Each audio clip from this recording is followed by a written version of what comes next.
హిందూ స్వరాజ్యం కోసం పోరాడిన ఛత్రపతి శివాజీ యొక్క విగ్రహము స్వార్థ బుద్ధితోటి ఒక నీచమైన ఆలోచనతోటి ఎవరైతే ఏ ఒక్క నీచులైతే ఆ ఒక్క విగ్రహాన్ని తీసిందో దుండగులు వచ్చి ఆ ఒక్క విగ్రహాన్ని కూలగొట్టిన తర్వాత కలెక్టర్ గారికి వీళ్ళు వినతి పత్రం ఇస్తే కలెక్టర్ గారు 2 నెలలు ఆగండి, కొన్ని రోజులు సమయం ఇవ్వండి, మేము చేస్తాము, మేము మాట్లాడతామన్నారు. వీళ్ళు స్థానిక ఎమ్మెల్యే గారి దగ్గర కూడా అన్ని పార్టీల దగ్గర నుండి యావత్ హిందువులు గ్రామం నుండి పోయి వాళ్ళందరినీ సంఘటితం చేసి అక్కడ మాట్లాడడం జరిగింది.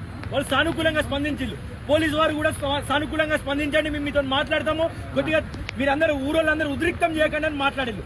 సరే ఓకే అయ్యా, మీరు చెప్పినట్టు మేము హిందూ దేశంలో బతకట్లేదు కదా అని ఓకే అన్నాం. అట్లా కూడా ఓకే అన్నారు. ఈ యొక్క గ్రామస్తుల తర్వాత 2 నెలలు కానీ 3 నెలలు కానీ నిమ్మకు నీరు పట్టినట్టు ఈ రోజున వాళ్ళు ఏం సపోర్ట్ చేయకపోతే గ్రామస్తులు మన మనోభావాలు దెబ్బతిని 3000 మంది హిందువులు ఉన్నారు.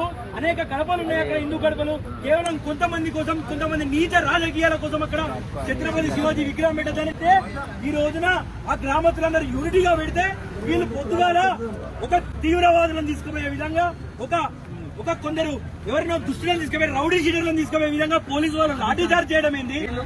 ఏం జరుగుతా ఉన్నది వరంగల్లో? ఏం జరుగుతున్నది ఈ వరంగల్? హనుమకొండగా పిలిచే హనుమంతుని దేవాలయంలో ఏం జరుగుతా ఉన్నది? వరంగల్లో ఏం జరుగుతుంది? ఓరుగల్లు ఏకశిల రాణి రుద్రమాదేవి పరిపాలించిన నేల ఇది, చారిత్రాత్మకమైన నేల ఇది. ఇట్లాంటి నేలలు ఏం జరుగుతున్నది? మొన్న చూస్తే కల్మా రాయలేదని 2వ తరగతి విద్యార్థిని తీసుకుపోయింది. ఈ రాష్ట్రంలో ఏం జరుగుతా ఉంది? ఆటో వెనక రాసుకుంటే వాడెవడో వచ్చి దుండగుడు నువ్వు ఎందుకు రాసుకున్నావు అని మాట్లాడుతున్నారు. ఏం జరుగుతుందయ్యా ఈ రాష్ట్రంలో? ఏం జరుగుతుంది? రేవంత్ దీన్ని ఏం చేస్తా ఉన్నావు ఈ ప్రభుత్వాన్ని? ఏం హిందువులు అందరూ చేతగారులాగా కూర్చుంటా ఉన్నారా? అందరూ సంఘటితమయ్యే రోజు దగ్గరలో ఉన్నది.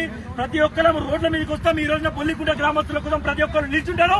హిందువులు ఒక శక్తిగా ముందుకు వస్తారు. బొల్లికుంటలో యథాస్థానంలో ఇదే విగ్రహం తీసుకుపోయి బొల్లికుంటలో యథాస్థానంలో పెట్టేదాకా ఈ పోరాటం ఆగదు. హిందువులందరూ ఇక్కడే కూర్చుంటారు, ఇక్కడే బయట ఇస్తారు. ఈ సందర్భంగా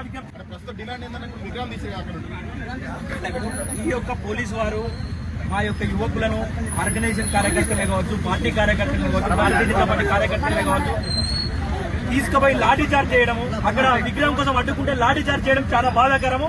ఫస్ట్ లాఠీ చార్జ్ చేసిన వాళ్ళ మీద మేమే రిటర్న్ లో అదే పోలీస్ స్టేషన్ లో కంప్లైంట్ ఇస్తాము. వాళ్ళ మీద కలెక్టర్ గారు కావచ్చు, సిపి గారు కావచ్చు ఖచ్చితంగా రెస్పాండ్ కావాలి.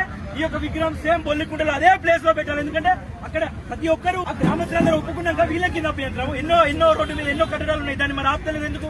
ఎన్నో అనేక కబ్జాలు చేసిన దేవాలయాలు మరి వాళ్ళు ఆపుతలేరు. కేవలం హిందూ స్వరాజ్యం కోసం, దేవాలయాల కోసం పోరాడిన ఛత్రపతి శివాజీని ఆపడం ఎంతవరకు అన్యాయం, ఎంతవరకు న్యాయం అండి ఇది? అందుకే ఖచ్చితంగా ఈ డిమాండ్ ఒకటి అలా యథాస్థానంలో ఛత్రపతి శివాజీ విగ్రహం పెట్టేదాకా ఈ పోరాటం ఆగదు. ఈ విగ్రహం అదే స్థానంలో పెట్టాలని ప్రతి ఒక్క హిందువు డిమాండ్ చేస్తా ఉన్నాం.